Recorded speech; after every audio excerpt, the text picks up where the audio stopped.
Frosty the Snowman premiered on December 7th, 1969 on CBS, where it continued to air annually up until this past holiday season when it moved over to NBC.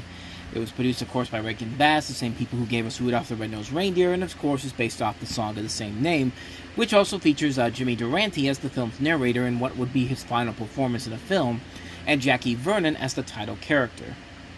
The special story follows a group of schoolchildren who build a snowman called Frosty and place a hat on him, which makes him come to life with magic. But after noticing the hot temperature and fears that he will get melted, Frosty, along with a young girl named Karen and a rabbit named Hocus Pocus, must go to the North Pole to be safe from melting. There's definitely a lot to make fun of in this particular special. Some good material, too, to work with as well. And, you started off with Durante narrating the special and talking about how the first snow of the season is the most magical thing to happen, especially when it happens on the day before Christmas. Which, I would make a joke about that, but, hey, you know what? Considering the last couple of years, it hasn't really snowed until after Christmas around here. I'm just going to keep my mouth shut and move along. So, of course, at this Christmas party that the school has, they hire Professor Hinkle, an inept magician who has this hat with a rabbit inside of it, and the hat doesn't work. So he literally just says, you know what, screw this hat, I'm done with it, I'm getting rid of it. And by the way, of course you have school on Christmas Eve. Fuck your shopping needs, kids. You're gonna need to get an education one way or the other. Hey, if we could, we would put you to school on Christmas Day. I'll tell you what. But yeah, class is dismissed, and they eventually go on to create the snowman, which they name Frosty. And if you watch specific versions of this, you'll know that there's a lot of different redubbings of this. The one that you see on CBS and NBC is one where the kid says Frosty it is, Frosty the Snowman. It's a completely different voice actor compared to how they say it on like the regular original version that plays on Freeform all the time. Actually, they might do that whenever it's on NBC now. I didn't really get a good look at it the last time around, or listen to it, I should say, but yeah, it's definitely very different versions. CBS did a lot of redubbing on the Rudolph cut, too, that they played for so many years, because if you watch that one and then you watch it on Freeform, there's definitely a lot of notable differences in some of the voices and the story in general. But Hocus Pocus comes out of the school with the hat, which the kids put on Frosty's head, and everyone realizes that the hat brings him to life. But Hinkle basically says, yeah, I'm going to take this hat back, even though I said I didn't want it anymore. Screw you kids, I'm out of here. And basically he's just an asshole, just like Michael J. Fox says in Back to the Future Part 3. He's an asshole. But Hocus, of course, brings the hat back to the children and puts it on Frosty's head, and they all celebrate with some of the most awkward dancing I've ever seen in my life. It's bordering on Elaine's dancing from Seinfeld levels here.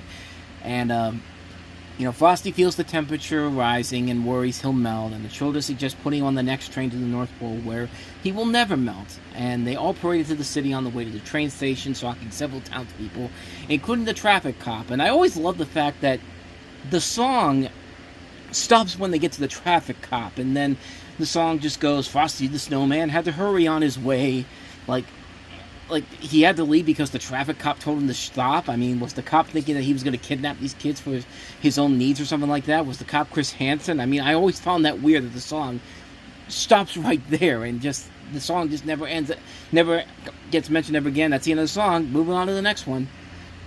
So despite having no tickets after a long, and I mean long, filler scene with just this ticket operator driving all these tickets, like they basically have this 2.5-minute segment because they got to reach that 25-minute time limit somehow. So Frosty and Karen essentially decide to sneak aboard a refrigerated boxcar on a northbound train, with Karen expected to be home for dinner that night. She just tells Frosty, yeah, my mother won't mind. I can't see how that conversation would play out. Hey, Mom, sorry I was late for dinner, but I had to take this talking snowman that came to life with a magic hat back to the North Pole so he won't melt. No, I haven't taken my meds today. Why do you ask? And so, of course, Hinkle clings onto the undercarriage and still wanting that hat back, and the train continues northward as night falls, and Karen is getting colder because, yeah, maybe deciding to sit in the freezer with a talking snowman wasn't just the best idea there, kid. So they disembark somewhere to keep warm, and at Frosty's request, Hocus convinces some forest animals who are preparing for Christmas. With a special time and special day, it's Woodland Critter Christmas. Hail Satan! Oh, how I wish it was that, but no. They build a campfire for Karen, and fearing that Karen still can't survive for long in the cold weather, Frosty asks Hocus who might be able to help them, And Hocus suggests eventually getting to Santa Claus, and Frosty agrees before promptly taking credit for the idea himself. And Hocus hops off to get Santa, but Hinkle then confronts Karen and Frosty and once more blows out the campfire they'd set up. Monster. Frosty and Karen again flee, this time with Karen riding on Frosty's back as he belly whoops down the hill. At the bottom of the slope, they discover a greenhouse filled with poinsettias.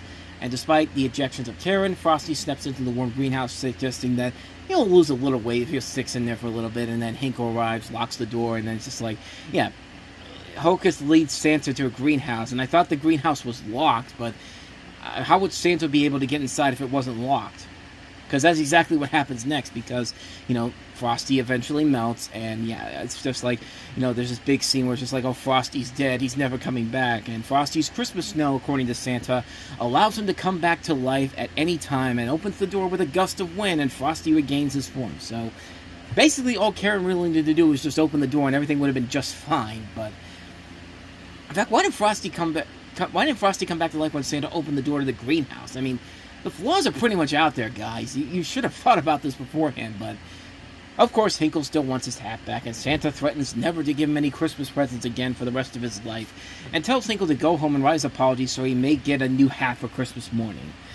So Santa brings Frosty back to life, takes Karen home, and Frosty to the North Pole, which I find it funny that Karen is left on top of the roof, and Karen's just like, how the hell am I going to get down from here? Because I don't think there's a ladder there. You don't see it on there, But as the credits roll, Frosty leads a parade through town with the children. Jimmy Durante, Hocus, the traffic cop, a reformed Professor Hinkle who's proudly wearing his new top hat, and the rest of the townspeople who, I guess, are apparently cool now that there's a talking snowman walking around. At least it's better than the way the townspeople reacted to Frosty and Frosty Returns, where there was literally no reaction whatsoever. It was just like, that's great. Hey, what's this thing right here? Like, nothing at all, but yeah, Frosty the Snowman, it is what it is. It's a heavily flawed special, just like Rudolph the Red-Nosed Reindeer is, but its heart is clearly in the right place, and it's hard not to love the special every season. Like with most Rankin Bass stuff, there is a lot to question, but the overall end result is usually a great special that has to be watched at least once a year. The animation overall is still great, the voice work is still very well done, the music is still good, and it's still a very good classic Christmas special that one will be considered repeated viewing, at least for me, it'll be considered repeated viewing every Christmas for generations to come.